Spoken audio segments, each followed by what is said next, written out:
Pois bem, irmãos, vamos abrir as nossas Bíblias então, na última parte do capítulo 8, Romanos capítulo 8, versos 31 a 39, as provas e a certeza do amor de Deus.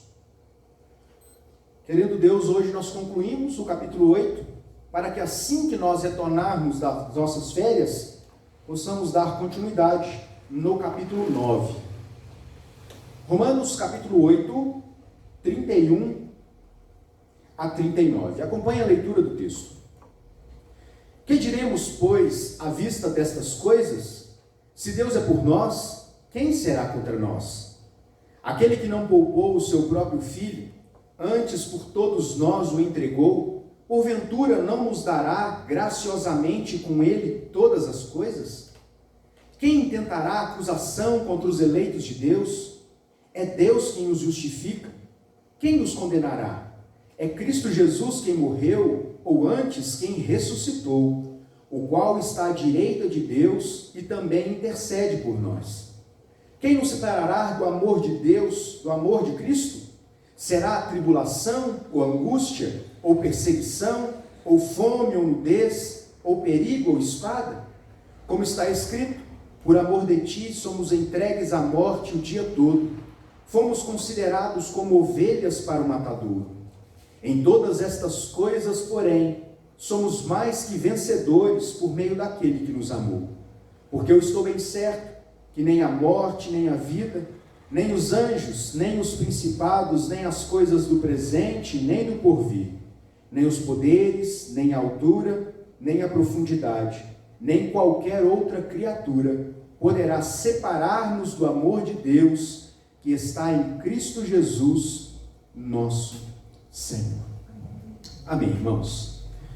Embora a citação de Paulo ao profeta Abacuque, que diz, o justo viverá por fé, seja a expressão talvez mais famosa da carta de Romanos, dadas as consequências da reforma protestante, de tudo que desencadeou esse pensamento a respeito da justificação, existe um consenso entre muitos estudiosos do Novo Testamento de que esta porção de texto que nós acabamos de ler é a mais bela e mais profunda expressão do amor de Deus, mais importante da carta aos Romanos.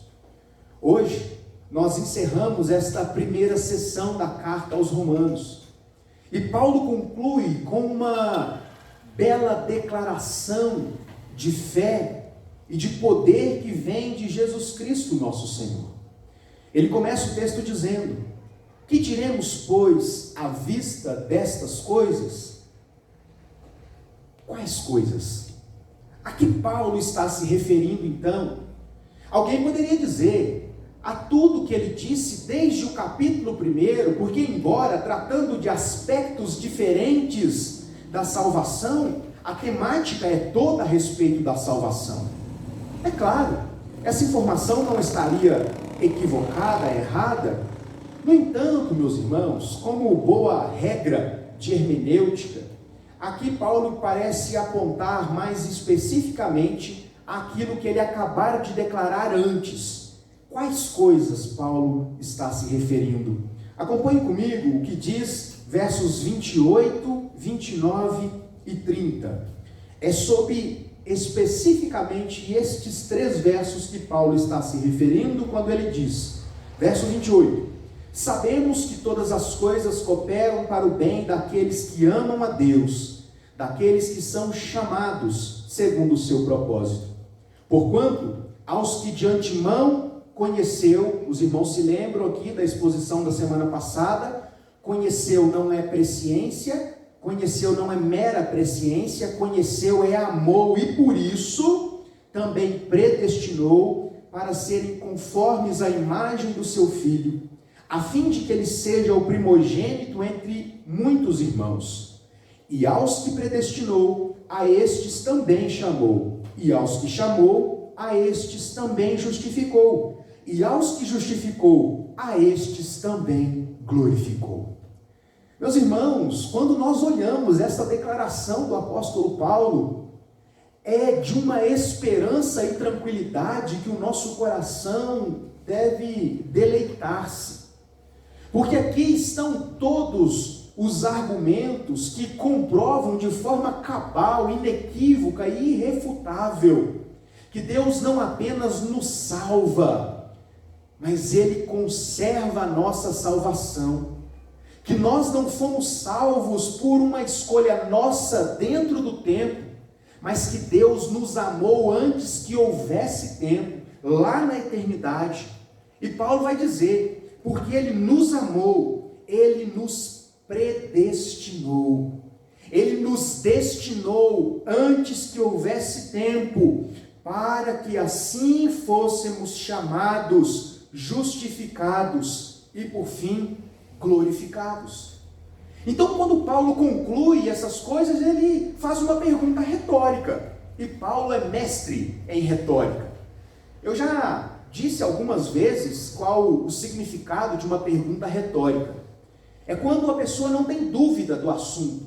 Ela apenas insere aquilo que ela pretende dizer em forma de pergunta, como quem deseja chamar a atenção para um ponto específico.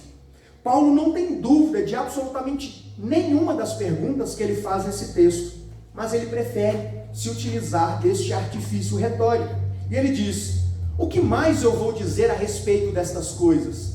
Ou seja, se Deus me amou na eternidade, se Ele se preocupou em me destinar à salvação, se é Ele quem me chama em santa vocação, de forma irresistível, se é Ele quem me justifica e se é Ele quem me glorifica, o que mais eu posso dizer?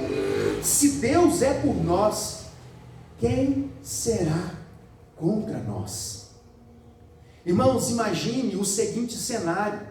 Talvez essa frase hoje para nós, vivendo num país, agora a gente tem que dizer, relativamente livre para se pregar o Evangelho, talvez esta frase não tenha a contundência que teve para os irmãos da igreja de Roma. Porque nós sabemos que Roma perseguia os discípulos de Jesus, Roma perseguia a igreja, Roma martirizava os cristãos e eles estavam acostumados com o sofrimento. Então Paulo chama a atenção daqueles irmãos, depois de elencar vários motivos pelos quais nós podemos estar certos, convictos do amor de Deus, do cuidado de Deus, da intercessão do Espírito Santo de Deus. Então, o que ele pode acrescentar depois de dizer todas estas coisas? E ele então vai dizer: se Deus é por nós, quem será contra nós? Paulo sabe, ninguém. Absolutamente ninguém. É interessante, meus irmãos, como eu disse, talvez esta frase não tenha a contundência que tem para pessoas que vivem sob dura perseguição, que tem na sua frente, no exercício do seu ministério, a oposição não de forma velada ou escondida, mas explícita. Imagine você ter que pregar o Evangelho de Jesus, está fixado ali atrás, um mapa da missão Portas Abertas que elenca os países onde a perseguição é mais dura. E nós podemos começar com Coreia do Norte e tantos outros lugares. Imagine o tamanho da oposição que se enfrenta nesses lugares, dos sofrimentos que essas pessoas passam ao ter que pregar o Evangelho de Jesus. E aqui o que Paulo está chamando a atenção é: se Deus é por nós, quem será contra nós?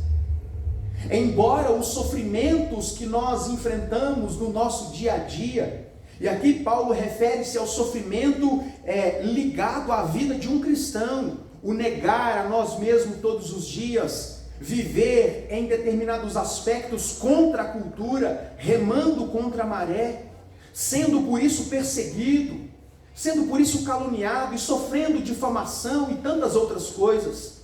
Se isso é verdade agora, se agora o sofrimento é uma realidade para o cristão, O sofrimento, ele tem a incrível capacidade de nos aproximar de Deus. Irmãos, é espetacular demais como Paulo trata a ideia do sofrimento aqui. Pense comigo, para alguém que não crê em Jesus, o sofrimento é sofrimento. Para um crente, o sofrimento é aquilo que o deixa ainda mais prostrado aos pés de Jesus. E quando esse sofrimento chega ao ápice, é por meio do sofrimento que nós encontramos Jesus. A morte não tem efeito sobre o cristão verdadeiro, que foi amado por Deus na eternidade, escolhido, predestinado, justificado e glorificado em Cristo Jesus. E ele então começa a fazendo uma comparação, que a gente costuma dizer, do maior para o menor. Pense comigo, o Herbert é pedreiro. Vamos supor que o Herbert construiu um prédio de 5 andares. Construiu, entregou pronto, perfeito, conforme o desenho do engenheiro. Aí chega alguém e diz: ô Herbert, você constrói uma meia água para mim? Como é? Se eu já construí um prédio, você acha que eu não consigo construir uma casa meia água? O exemplo é do maior para o menor. Olha o raciocínio de Paulo. Aquele, aqui se referindo a Deus, que não poupou o seu próprio filho, antes por todos nós o entregou, porventura não nos dará graciosamente com ele todas as coisas? Ou seja, se Deus já me entregou o melhor que ele tinha, ele vai se recusar a me dar coisas menores? É claro que não. É claro que não. Então Paulo faz questão de colocar luz sobre aquilo que os cristãos receberam de Cristo Jesus. Sabe, irmãos, nós vivemos tempo, e é interessante que nos comentários que eu li, esse texto aqui é especial, irmãos, eu preciso dizer. Em muitos textos eu tive que brigar com eles, com o texto ali, porque não havia consenso em muitos aspectos e foi realmente muito difícil. Mas esse texto aqui, ele é tranquilo demais, porque há consenso de interpretação, de hermenêutica, de exegese, então nós temos tranquilidade aqui em trabalhar com ele. Mas é interessante que os comentários que li a respeito desse texto faziam menção, e alguns muito antigos, e a gente acha que teologia da prosperidade é coisa do nosso tempo. E é interessante, meus irmãos, como ao longo do tempo vem sendo pregado teologias que trazem a ideia de um conforto no mundo, como se o evangelho estivesse comprometido com essas coisas. Vem para Jesus e todos os seus problemas acabaram. Vem para Jesus, se você tem um carro, você vai ter 2. Se você está desempregado, você vai ser dono de empresa. Como se fosse estas as promessas do evangelho. No entanto, é exatamente o contrário. Quando nós olhamos para a palavra de Deus, para a vida do próprio apóstolo Paulo, nós veremos justamente Paulo sofrendo por causa do evangelho. E aqui de forma muito especial, ele está tratando o coração daqueles irmãos, daqueles crentes, levando-os a pensar a respeito desta esperança que nos alcança hoje.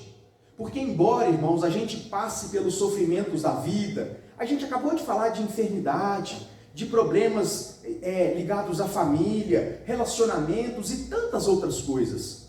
Tudo isso é real e nos alcança.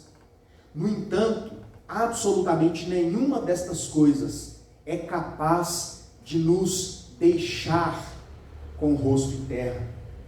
Porque a nossa vitória escatológica, ela foi conquistada por Cristo na cruz do Calvário. No final, todas estas coisas passarão. E ele então continua dizendo: se Deus nos deu Jesus, ele não nos daria graciosamente com ele todas as coisas?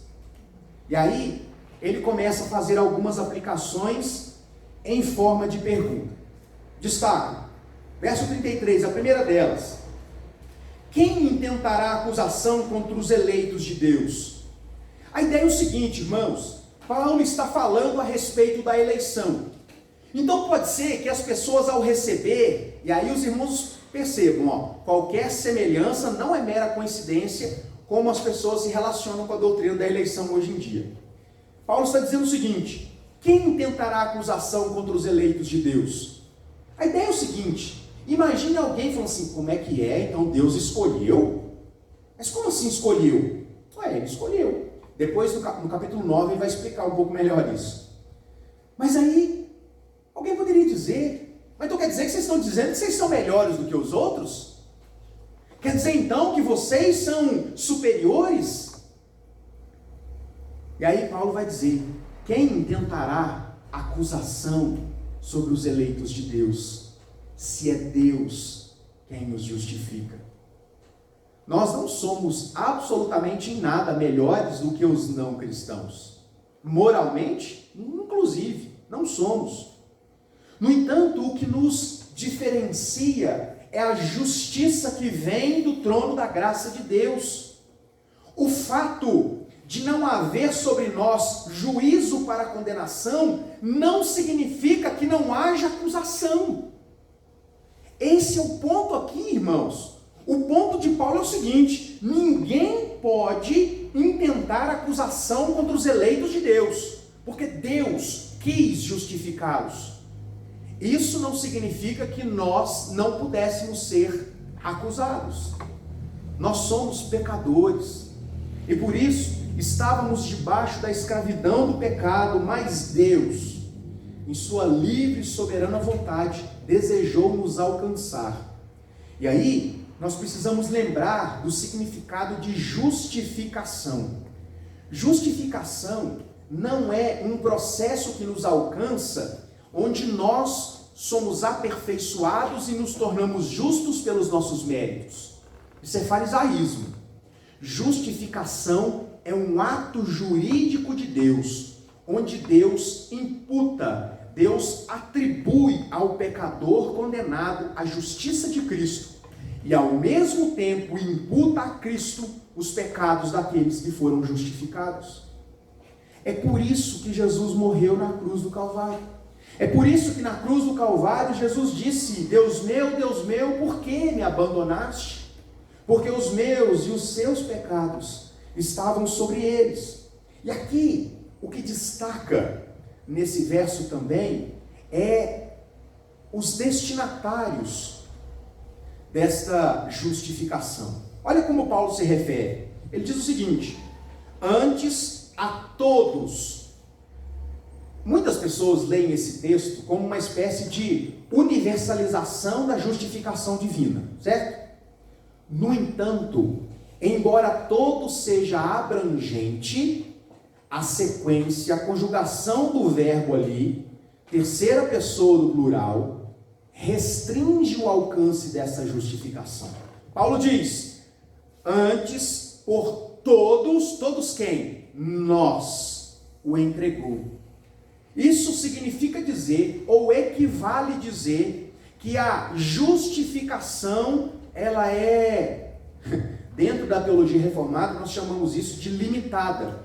Hoje tem sido tratada como definida. Ou seja, a justiça de Deus tem amplitude limitada ou definida pelo próprio Deus. Ela se aplica plenamente àqueles a quem Deus quis salvar, a esse nós que Paulo se refere. Então, quem é nós aqui no texto de Paulo? Quem se arrisca? Eu, você, todos nós. Todos nós quem? Os que Deus predestinou, os que Deus... De forma prática no texto, quem? Os salvos. De forma prática, ainda está muito abstrato. Tá certo, mas eu quero que os irmãos entrem no texto. E eles da posse dele?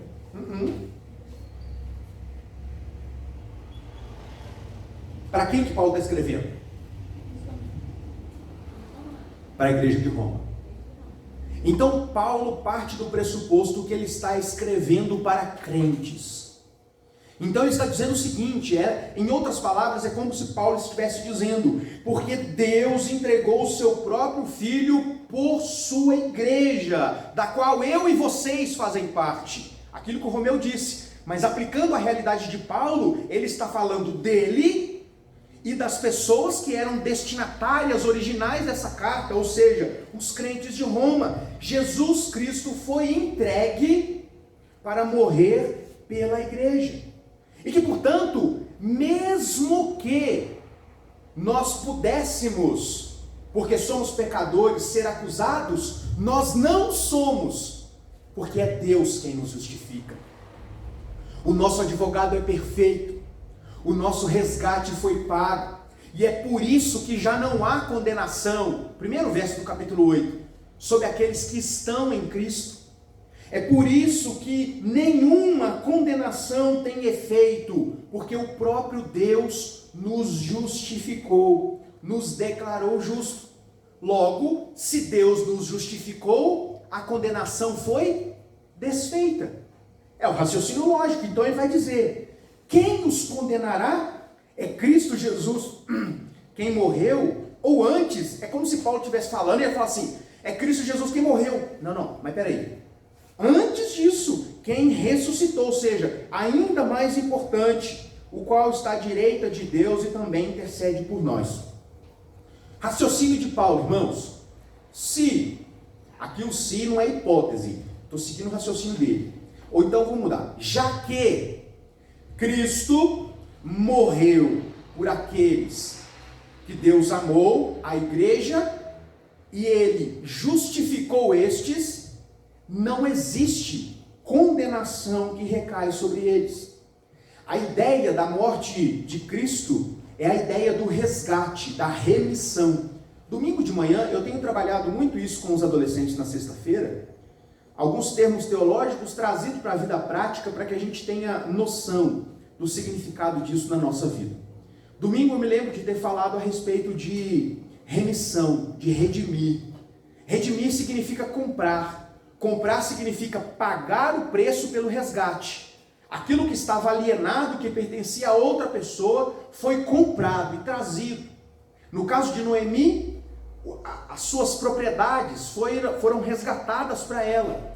No caso da igreja, Jesus comprou, pagou o preço do pecado. E qual o salário do pecado? Qual o preço do pecado? A morte. Foi por isso que Jesus morreu. Por que tinha que ser Jesus e não uma outra pessoa qualquer? Porque mesmo que alguém morresse, o máximo que ele conseguiria era pagar pelos seus próprios pecados. Foi por isso que Jesus nasceu de mulher, viveu como homem, sem pecado, à semelhança de nós. Viveu, cresceu, se desenvolveu e morreu, para que ele pagasse por aquilo que ele não foi objeto. Jesus morreu por causa de pecados, só não foram deles, porque ele não teve pecado. Eu me lembro que depois de um tempo que eu me converti, eu tinha muita dificuldade de entender a morte de Jesus, porque na minha cabeça de adolescente, jovem, era o seguinte: Jesus tinha feito mais fartura se ele tivesse ficado vivo. Mas se morrendo ele fez o que fez, imagina se ele estivesse vivo. Imagine o que o mundo seria se Jesus estivesse vivo. Aí eu imaginei, eu estaria morto, condenado. Aí eu entendi, graças a Deus, porque Jesus morreu. Jesus morreu para que nós tivéssemos vida.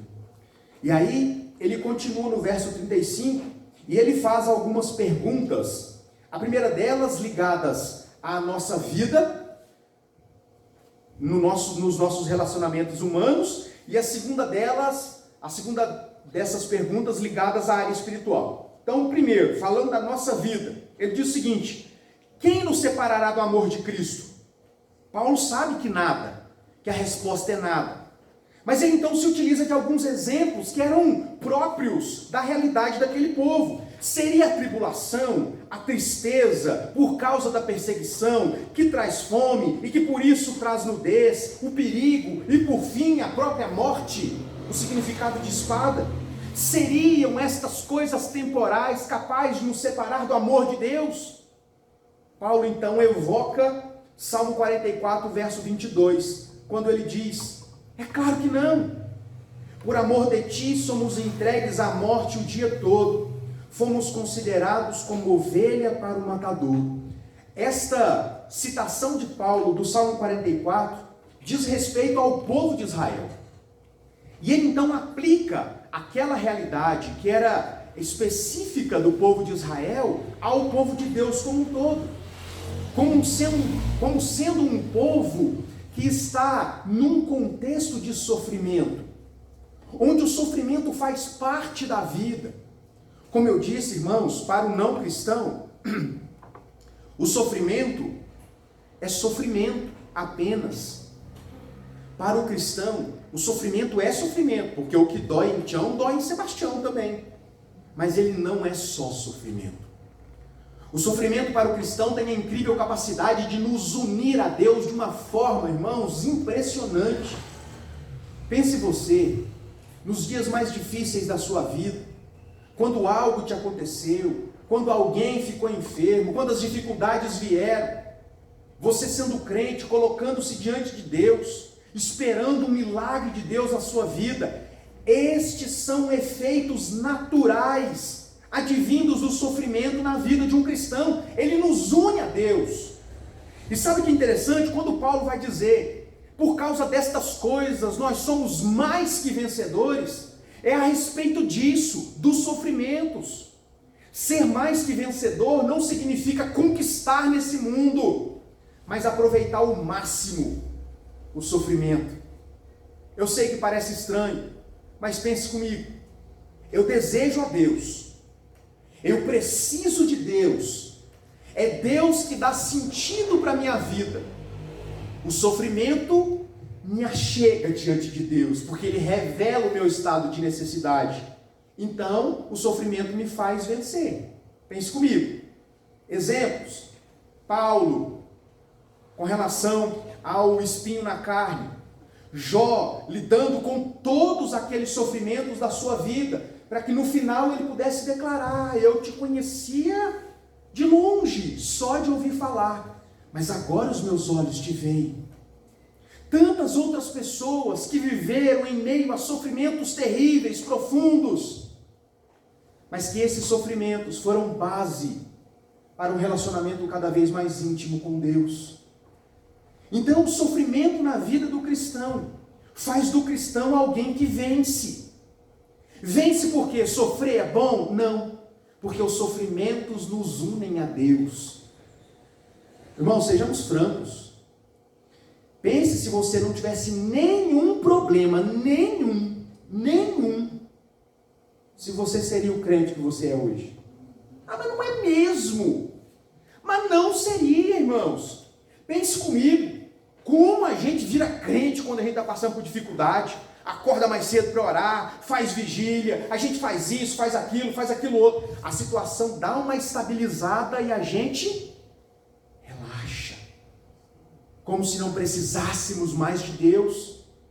E aí, porque Deus nos ama, Ele então nos apresenta sofrimentos. Porque nós somos entregues à morte o dia todo, fomos considerados como ovelha para o matadouro, e isso não é ruim, isso é bom, porque nos aproxima de Deus. Mas Paulo está fazendo menção a sermos mais que vencedores, verso 37.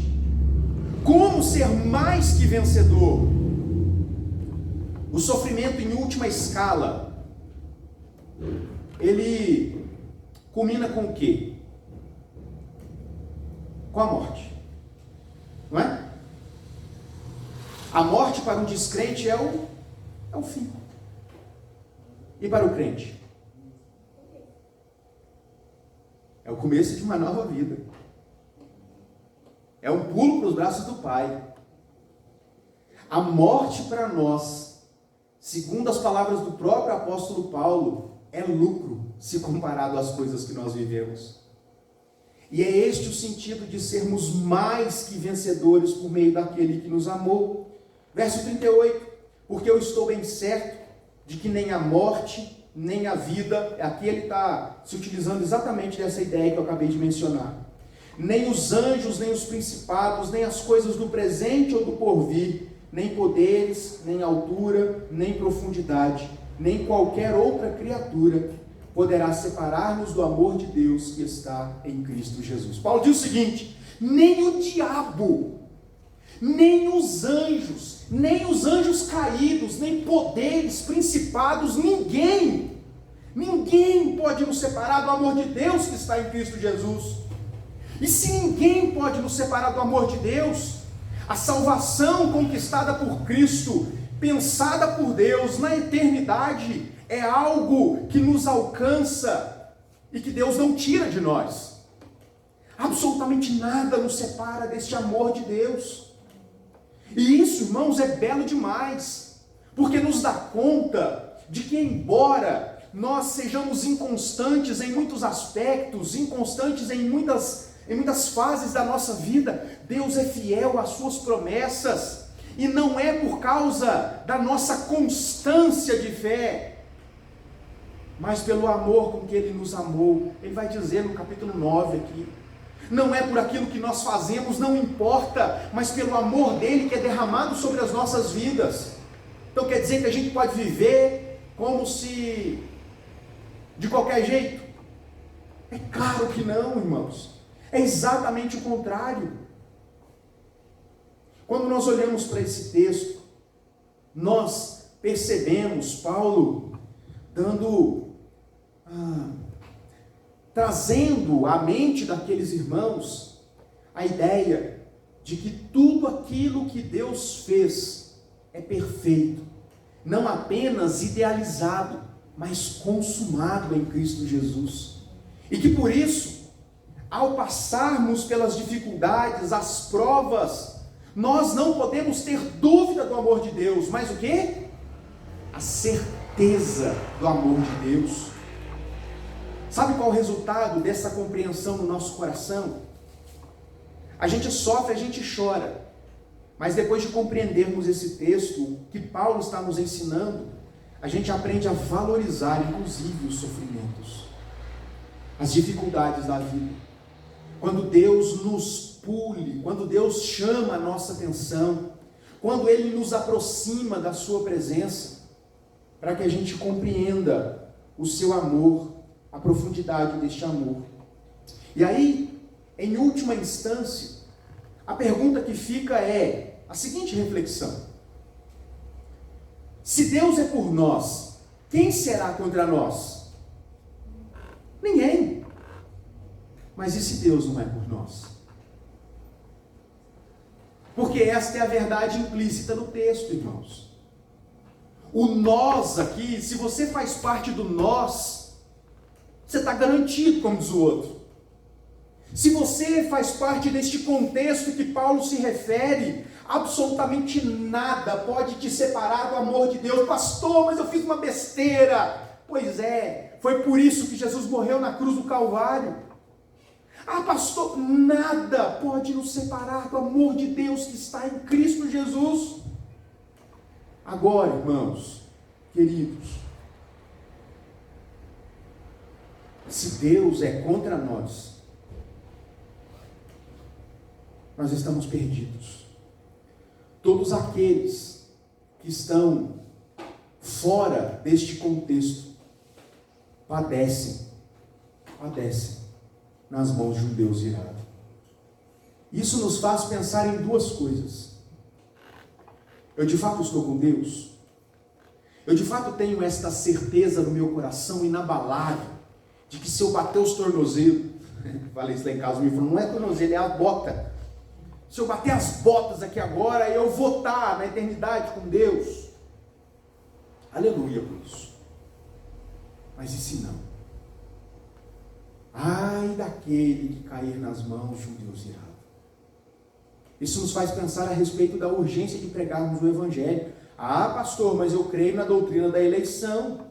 Se Deus elegeu, essas pessoas vão se converter. Pois é, mas você tem que crer também que a Bíblia é um todo indivisível, que Deus nos manda pregar. E que quando a palavra chega ao coração do pecador, a vida dele é transformada e os sofrimentos são desfeitos.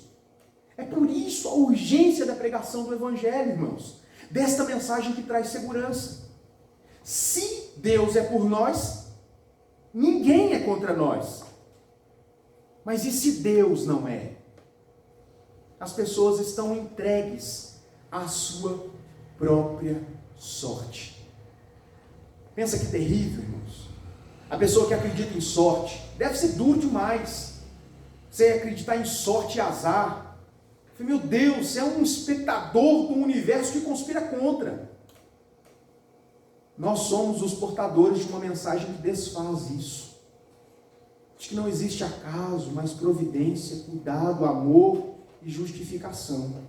Que Deus nos abençoe, meus irmãos, a termos consciência disso, de que essa salvação nos alcança agora, mas foi pensada, planejada na eternidade, que a justiça de Cristo nos purifica do nosso pecado e que por isso não há condenação.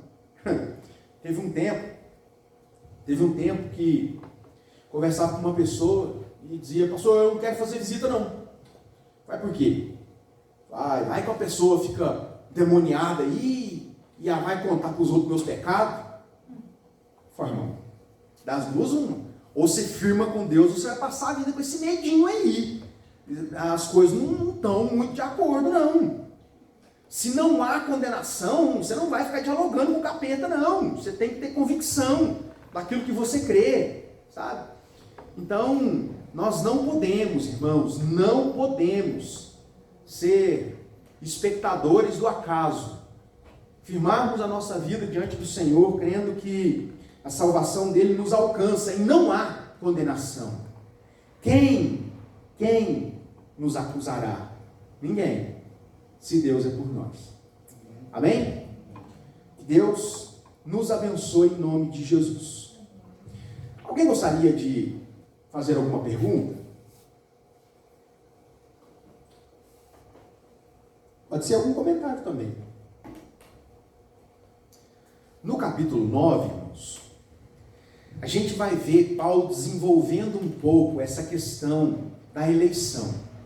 Aqui a gente viu Paulo lançando mão, por exemplo, ele faz isso o tempo todo. Paulo é uma pessoa muito eloquente, sabemos que isso é fruto do Espírito Santo na pena dele, né? E no capítulo 9 não é diferente. Ele começa a ler o Antigo Testamento na perspectiva da eleição e da predestinação, nos falando o significado da justiça de Deus, bem como do ódio ou da santa ira de Deus. Então, se você está firme aí, continue firme. Daqui 2 semanas a gente volta e a gente vai começar a estudar o capítulo 9. No capítulo 9 a gente vai dar uma diminuída de novo, né? A gente precisa ir um pouco mais lento para ir entendendo o contexto que Paulo vai tratando aqui. Então, por isso a gente vai ter que ficar voltando no Antigo Testamento, estudando um pouco lá também. Mas eu tenho certeza que vai ser muito proveitoso para você. Sobretudo, para a gente solidificar o pensamento a respeito da justiça de Deus e como a doutrina da predestinação não está parte dessa justiça de Deus, mas ela, na verdade, é parte integrante da justiça de Deus. Tá bom?